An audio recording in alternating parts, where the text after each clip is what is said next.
বাংলায় বর্গী আক্রমণের সেই কবিতার পুরোটা কতজন জানেন? ছেলে ঘুমালো, পাড়া জোড়ালো, বর্গী এল দেশে, বুলবুলিতে ধান খেয়েছে, খাজনা দেব কিসে? ধান ফুরল, পান ফুরল, খাজনার উপায় কি? আর তা দিন সবুর কর, রসুন বুনেছি, ধনিয়া পিঁয়াজ গেছে পচে, সর্ষে খেতে জল, খরা বন্যায় শেষ করিল, বর্ষ এর ফসল, ধানের গোলা, চালের ঝুড়ি, সব শুধু খালি, ছিন্ন কাপড় জড়িয়ে গায়ে, শত শত তালি, ধানের গাছ, বিলের মাছ, যাই কিছু ছিল, নদীর টানে বালতি ভেঙ্গে, সবই ভেসে গেল, এই বাড়েতে 5 গায়েতে, দিয়েছি আলুর সার, আর কটা দিন সবুর করো, মশাই জমিদার। একজন স্ত্রীর চাহিদা তখনই বেড়ে যায় যখন স্বামীর সাথে তার দূরত্ব বেড়ে যায়। তখন সে গহনা, শাড়ি, দামি জিনিস এসবের প্রতি ভালো লাগা খুঁজে পায়।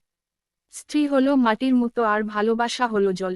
আপনি দুটোকে একসাথে মিশিয়ে ইচ্ছে মতো আকৃতি দিতে পারবেন। আপনার স্ত্রী কখনোই আপনার কাছে লক্ষ টাকা দামের জিনিস চাইবে না, যদি আপনি মাঝে মধ্যে স্ত্রীকে নিয়ে রাস্তার পাশে 30 টাকা দামের ফুচকা খান।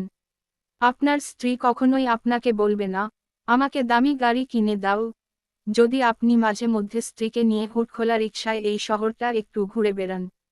পুরো সংসারের কাজ করার পরেও আপনার স্ত্রী বলবে না আমার কষ্ট হচ্ছে।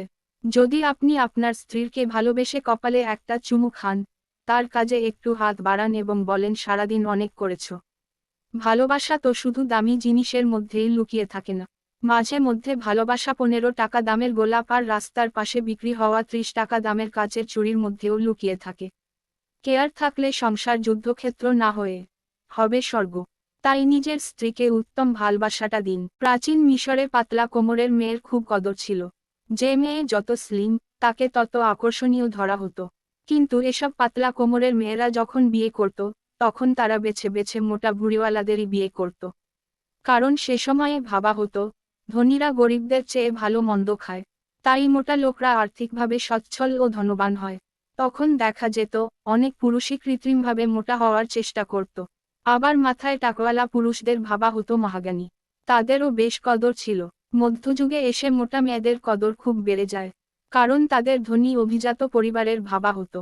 কারণ একগাদা দাসী থাকার কারণে তাদের কোন কাজই করতে হতো না, ফলে কাজ না করার জন্য মোটা হয়ে যেত, সেটাই ছিল আভিজাত্যের প্রতীক। আসলে সৌন্দর্যের সংজ্ঞা যুগভেদে এক এক রকম। আজ সারা বিশ্বে প্রচার করা হচ্ছে মেয়েদের জন্য ফর্সা মানেই সুন্দর, জিরো ফিগার মানেই আকর্ষণীয়। এই জন্য বেলা হাফ প্লেট ভাত খেয়ে দুর্বল শরীর নিয়ে হলেও ফিগার জিরো মেনটেইন করাই ব্যস্ত সবাই। অথচ আগের যুগে জিরো ফিগারের মেয়ে দেখলে লোকে নির্ঘাত ভাবত, মেয়েটা নিশ্চয় কাঙ্গাল পরিবারের, না খেতে পেয়ে এমন শুকিয়ে গেছে। এগুলো আসলে কিছুই না, সবই কর্পোরেট ব্যবসা। মোটা বা পাতলা, কালো বা ফর্সা কোনটা ফ্যাশন এটা নির্ধারণ করে কর্পোরেট ব্যবসায়ীরা। তারাই তাদের প্রয়োজনে বিভিন্ন সময়ে সৌন্দর্যের বিভিন্ন সংজ্ঞা দেয়, আর আমরা সেই অনুযায়ী সুন্দর হওয়ার জন্য ঝাঁপিয়ে পড়ি। ফোর্বস ম্যাগাজিন অনুযায়ী বিশ্বে প্রতিবছর কসমেটিক ব্যবসা হয় প্রায় $270 বিলিয়ন। 1 বিলিয়ন সমান 100 কোটি। এর মধ্যে লরিয়াল এবং মাইবেলাইন কোম্পানি সবচেয়ে বেশি ব্যবসা করে। সৌন্দর্যের বিষয় নিয়ে মাথা ঘামায় দুধরনের মানুষেরা। 1. কর্পোরেট ব্যবসায়ীরা, ব্যবসায়িক স্বার্থে। 2. যাদের নিজস্ব কোন যোগ্যতা নেই, তাই সৌন্দর্যকেই এরা যোগ্যতা মনে করে। তবে আমার কাছে যদি সৌন্দর্যের সংজ্ঞা চাওয়া হয়, তবে আমি বলবো যোগ্যতাই মানুষের আসল সৌন্দর্য। এরপরেও যারা নিজেদের সুন্দর ভাবে না, তারা নিজের সৌন্দর্য বাড়ানোর চেষ্টা বাদ দিয়ে যোগ্যতা বাড়ানোর চেষ্টা করা উচিত। যোগ্য মানুষ দেখতে যেমনই হোক না কেন, তাদের দেখতে কিন্তু সুন্দরই লাগে। জীবনের এক পর্যায়ে এসে এটাই একমাত্র বাস্তব সৌন্দর্য হয়ে দাঁড়ায়। তুমি যদি বৈশাখী হও তবে আমিও শোভন হতে রাজি। দুধ খারাপ হলে দই হয়ে যায়, দই দুধের চেয়ে দামি। যদি এটা আরো খারাপ হয়, এটা পনির হয়ে যায়। দই এবং দুধের চেয়ে পনিরের মূল্য অনেক বেশি।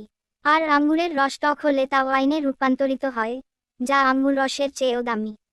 তুমি খারাপ না কারণ তুমি ভুল করেছো। ভুল হলো সেই অভিজ্ঞতা যা আপনাকে একজন ব্যক্তি হিসেবে আরো মূল্যবান করে তোলে। ক্রিস্টোফার কলম্বাস একটি নেভিগেশন ভুল করেছেন যা তাকে আমেরিকা আবিষ্কার করতে বাধ্য করেছে। আলেকজান্ডার ফ্লেমিং এর ভুল তাকে পেনিসিলিন আবিষ্কার করতে বাধ্য করেছে। টমাস আলভা এডিসনকে জিজ্ঞেস